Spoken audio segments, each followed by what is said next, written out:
ఇది కేవలం సమాచారంగా మాత్రమే భావించండి. వైద్య నిపుణులను సంప్రదించండి. దివ్య గారు రీసెంట్‌గా విన్నప్పుడు అంటే పేల గురించి ఎప్పటినుంచో పేలుంటాయని తెలుసు చిన్న పిల్లలకి మోస్ట్‌లీ స్కూల్ స్టూడెంట్స్‌కి పేలుంటాయి. వాళ్ళకి ఒకళ్ళకుంటే ఒకళ్ళకొచ్చేస్తాయి. పట్టించుకోము మనం. అంటే పర్లేదు పేలే కదా! దువ్వితే ఎళ్ళిపోతాయి. లేదంటే ఒక 4, 5 ఉంటాయి ఏమైనా. బట్ స్టిల్ ఈ ఘటన ఎప్పుడైతే జరిగిందో ఆ పాపది, అంటే పేల వల్ల తనకి గీరడం వల్ల అది ఇన్ఫెక్ట్ అయ్యి అది అది బోన్స్‌కి ఇన్ఫెక్షన్ అయ్యి లైక్ అలా వెళ్ళిపోవడం వల్ల తన పాప ప్రాణమే పోవాల్సొచ్చిన నేపథ్యం. సో, ఈ నేపథ్యంలో నిజంగా ఇంత డేంజరస్ ఉంటుందా? మరసలు ఎలా సాధ్యం ఇది? అంటే ఏం చెప్తారు? ఇప్పుడు పేలు గురించి మాట్లాడుతున్నాం అంటే హెడ్ లవ్స్ అనేది బాగా కామన్‌గా చూస్తూ ఉంటాం. ఎక్కువగా పిల్లలు ఏంటంటే స్కూల్స్‌లో మనకి 5-12 ఇయర్ ఏజ్ గ్రూప్‌లోనే బాగా ఎక్కువగా చూస్తూ ఉంటాం. అండ్ యూజువల్లీ గర్ల్స్‌లో ఎక్కువగా ఉంటుంది. సో, మనకి ఆ హెడ్ లవ్స్ ఇన్ఫెస్టేషన్ వాళ్ళ నుంచి మళ్ళీ ఇంట్లో వాళ్ళకి రావడం అది అవుతుంది. పేర్ల వల్ల ఉన్నప్పుడు ఫస్ట్ కామన్ సిమ్టమ్ మనకి స్క్రాచింగ్ అండి. దురద. చాలా ఎక్కువగా దురదగా ఉంటుంది. డిస్‌ప్రపోర్షనేట్‌గా కొంతమంది పిల్లలు అసలు స్క్రాచ్ చేసేస్తూ ఉంటారనమాట. ఆ స్క్రాచింగ్ జరిగినప్పుడు మనకిప్పుడు చర్మం మీద ఎక్కడైనా కూడా గోకినప్పుడు ఒక బ్రేక్ ఆఫ్ స్కిన్ అవ్వచ్చు. రైట్. అది మరీ ఎక్సెసివ్‌గా చేస్తే పుండు కూడా పడొచ్చు. సో, పేలుల్లో ఏంటంటే there is a complication wherein ఆ స్క్రాచింగ్ వల్ల సర్ఫేస్ స్కిన్ అంతా అబ్రేడ్ అయినప్పుడు దాంట్లో బ్యాక్టీరియల్ ఇన్ఫెక్షన్ రావచ్చు. Like anywhere on the skin. Okay. ఆ! ఇది కూడా చర్మమే కదా మనకి స్కాల్ప్ మీద ఉన్నది. సో, దాని మీద బ్యాక్టీరియల్ ఇన్ఫెక్షన్స్ వచ్చింది. సో, సెకండరీ బ్యాక్టీరియల్ ఇన్ఫెక్షన్ పేలు ఉన్న వాళ్ళల్లో అన్‌కేర్డ్ అంటే సరిగ్గా దాన్ని చూసుకోకపోవడం, దాన్ని తగ్గించుకోవడానికి ఎటువంటి ట్రీట్మెంట్స్ చేయకుండా ఉండడం, లేదా సమ్‌టైమ్స్ ఏదన్నా మానసిక వ్యాధి ఉన్న వాళ్ళు ఉన్నారనుకోండి, చిన్నపిల్లలైనా, పెద్దవాళ్ళైనా వాళ్ళకి అర్థం కాదు ఆ తీవ్రత. ఎలా గోకుతున్నారో దాన్ని లేకపోతే వాళ్ళని పట్టించుకునే వాళ్ళు లేనప్పుడు కూడా వాళ్ళల్లో. లేదా కొన్నిసార్లు మనకి జనరల్లీ పర్సనల్ హైజీన్ అనేది బాగా తక్కువగా ఉన్న వాళ్ళలో వీళ్ళందరిలో ఏంటంటే అది బాగా ఎక్సెసివ్‌గా గోకడం వల్ల పుళ్ళు పడిపోయి, రసి కారడం ఇలాంటివి చూస్తూ ఉంటాం.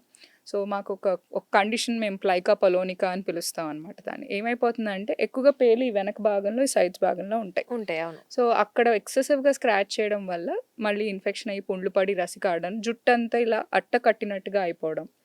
గట్టిగా దగ్గరకొచ్చేసినట్టు. అసలు మీరు లిటరల్లీ దువ్వెన కూడా పెట్టలేరు. కోంబు చేయలేం. సో, అదేమైపోయిందంటే ఆ రసి కారడం వల్ల సెకండరీ క్రస్టింగ్ అదంతా అవుతుంది కదా! దానివల్ల అట్టకట్టేయడం అవుతూ ఉంటుంది.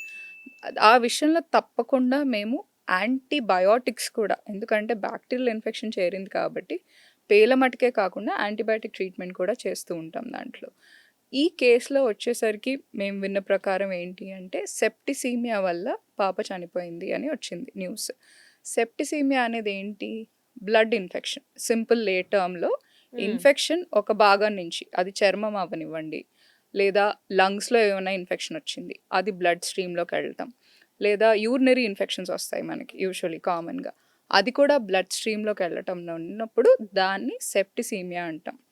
కానీ ఒక చిన్న ఏరియా నుంచి ఒక ఇన్ఫెక్షన్ సెప్టిసీమియా వరకు వెళ్ళింది అంటే దానికి పలు రీజన్స్ ఉండుంటాయి. ఫస్ట్ థింగ్ ఏంటంటే మన ఇమ్యూనిటీ తగ్గడం. సో, ఇప్పుడు వెరీ లో ఇప్పుడు ఆడపిల్లల్లో ఏంటంటే అనీమియా అనేది యూజువల్లీ రక్తం ఎక్కువగా తక్కువ ఉంటుంది. ఉండడం ఉంటుంది. ఎక్స్‌ట్రీమ్ లో లెవెల్స్ ఆఫ్ బ్లడ్ ఉన్నప్పుడు కూడా మనకి సెప్టిసీమియా రిస్క్ కొంచెం పెరగొచ్చు. లేదా మనకు తెలియకుండా తనకేమన్నా అదర్ కోమార్బిడిటీస్ ఇప్పుడు ఏదన్నా చిన్నపిల్లలైనా డయాబెటీస్ రావచ్చు. ఏమన్నా అన్‌కంట్రోల్డ్ డయాబెటీస్ ఉందా? దానివల్ల ఇన్ఫెక్షన్ ఫాస్ట్‌గా స్ప్రెడ్ అయిందా? లేదా అదర్ కండిషన్స్‌లో any other immuno suppressant conditions అంటాం. మనకి రోగనిరోధక శక్తి తక్కువగా ఉన్న ఏమన్నా జెనెటిక్ కండిషన్ ఉందా? లేదా అదర్ సైన్స్ ఏంటంటే వేరే ఏదో రోగాల వల్ల లేకపోతే క్యాన్సర్ లాంటి కండిషన్ అనుకోండి. హుహు. మనం దాంట్లో కొన్ని మెడిసిన్స్ పెడతాం. వాళ్ళ జనరల్ ఇమ్యూన్ కండిషన్ సప్రెషన్‌లో ఉండొచ్చు. ఈ కండిషన్స్‌లో ఒక చిన్న focus of infection can become major big thing. అవుతుంది. ఓకే. సో, సో, సెప్టిసీమియా వల్ల చనిపోవడం అనేది తనకి ఆ ఎక్స్‌టర్నల్ స్క్రాచింగ్‌ని కూడా అడ్రెస్ చేయనప్పుడు ఇన్ఫెక్షన్ బాగా పెరిగుండుండొచ్చు. కానీ అది బ్లడ్ స్ట్రీమ్‌లోకెళ్ళి జనరల్ సిస్టమిక్‌గా మొత్తం ఆర్గన్ షట్ డౌన్ అయ్యి ప్రాణం పోవటం అనేది it is an extreme rare case. Case definitely. Certainly extreme. అంటే ఆ ఇన్ఫెక్షన్‌ని వాళ్ళు గుర్తించడానికి అవకాశం లేదు. అంటే పైకి కనిపించదంటారా మనకి ఏ రకంగాను? కనపడుతుందండి. యాజ్ చెప్పాను కదా! జుట్టు అట్టకట్టినట్టుగా కూడా అయిపోతుంది సివియర్‌గా ఉన్నప్పుడు. అండ్ అంటే ఇట్ ఈస్ నెగ్లిజెన్స్ అనేది కొంతవరకి ఏంటంటే నెగ్లిజెన్స్ కూడా పేలే అనొచ్చు. కదా! ఏమవుతాయి తగ్గుతాయి అనే అందరికీ ఉంటుంది, అది వెరీ కామన్గా. బట్ అంత సివియర్ స్క్రాచింగ్ దానివల్ల దాని మీద నుంచి మళ్ళీ బ్యాక్టీరియల్ ఇన్ఫెక్షన్ రావటం ఎక్సెసివ్గా పెరుగుతూ ఉన్నప్పుడు మాత్రం దాన్ని తప్పకుండా అడ్రస్ చేయాల్సి వెంటనే వస్తుంది. రైట్. సో అది కూడా ఒక కారణం అని మనం చెప్పుకోవచ్చు. అంటే ఇప్పుడు ఇన్ఫెక్షన్ వచ్చింది కదండి, లైక్ ఓకే వాళ్ళు అడ్రస్ చేసినా చేయకపోయినా వన్స్ వచ్చిన తర్వాత ఎన్ని రోజులకు అది అలా బ్లడ్ స్ట్రీమ్లోకి వెళ్ళే అవకాశం ఉండొచ్చు అంట? అది మన రోగ నిరోధక శక్తి బట్టి depends on. Okay. And most importantly ఆ బ్యాక్టీరియా వాట్ ఎవర్ ఇన్ఫెక్షన్ జరిగిందో దాని విరులెన్స్, ఓకే. ఓకే, దాన్ని బట్టి కూడా మనకి ఇన్ఫెక్షన్ అనేది ఫాస్ట్గా సోకటమో కొన్ని స్ప్రెడ్ గంటల్లో అవ్వటమో అవ్వచ్చు, అవుతుంది. కొన్ని రోజుల్లో అవ్వచ్చు కాబట్టి. అండ్ ఇక్కడ మన ప్రకారంగా చూసుకుంటే మన కంట్రీలో యాంటీబయోటిక్స్ అనేటిని బాగా అబ్యూస్ చేస్తాం. సింపుల్గా మనం డాక్టర్ దగ్గరికి వెళ్ళే బదులు మెడికల్ షాప్ దగ్గరికి వెళ్ళి జ్వరం వచ్చింది, గొంతు నొప్పి వచ్చింది, మూత్రంలో మంటుంది, దగ్గు వస్తుంది, ఆయన ఒక 3-4 టాబ్లెట్స్ ఇస్తారు. అది మళ్ళీ కోర్స్ కూడా ఇవ్వరు మీకు. ఆ 4 టాబ్లెట్స్ తెచ్చుకుంటాం, 2 రోజులు వేసుకుంటాం, సరే 3వ రోజుకి పర్వాలేదు అనిపించినప్పుడు టాబ్లెట్స్ మానేస్తాం. We will continue that. Right right. ఈ antibiotic inadequate dose, so dose కూడా ఏంటంటే బాడీ వెయిట్ని పట్టి ఉంటుంది. సో డోసేజ్ అలా వాళ్ళు ర్యాండమ్గా మీ చేతిలో ఒకటి పెడతారు, మీరు తీసుకుంటారు, వాడతారు.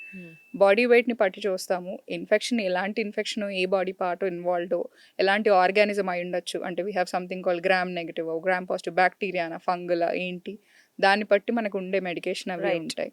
అండ్ ఇన్అడిక్వేట్ డోసేజ్ వల్ల నెంబర్ ఆఫ్ డేస్ కానీ తగ్గకముందే వీటి చేయడం వల్ల bacteria at some point in time resistance develop అయిపోతుంది. ఆ మందు ఆ బ్యాక్టీరియాకి అగెయిన్స్ట్గా పనిచేయడం మానేస్తుంది. So we are actually perpetuating that. మనకేంటంటే బికాజ్ ఓవర్ ద కౌంటర్ అనేది మనకు పెద్ద విషయం కాదు. జ్వరం వస్తే ఏం వాడాలి అంటే 5వ క్లాస్ అబ్బాయి కూడా చెప్పేస్తాడు మీకు ఏమేమి మందులు వాడుకోవాలి అనేది. That is what it is. So ఆ యాంటీబయాటిక్ రెసిస్టెన్స్ వల్ల ఏంటంటే హై విరులెన్స్ స్ట్రెయిన్. ఇప్పుడు ఒకవేళ సరే రికగ్నైజ్ చేసాము, మందులు మొదలు పెడుతున్నాం, హైయర్ యాంటీబయాటిక్స్ కూడా మొదలు పెడుతున్నాం, కానీ if there is a resistance అది పనిచేయడానికి కూడా ఆస్కారం తగ్గిపోతుంది. That also can lead to death.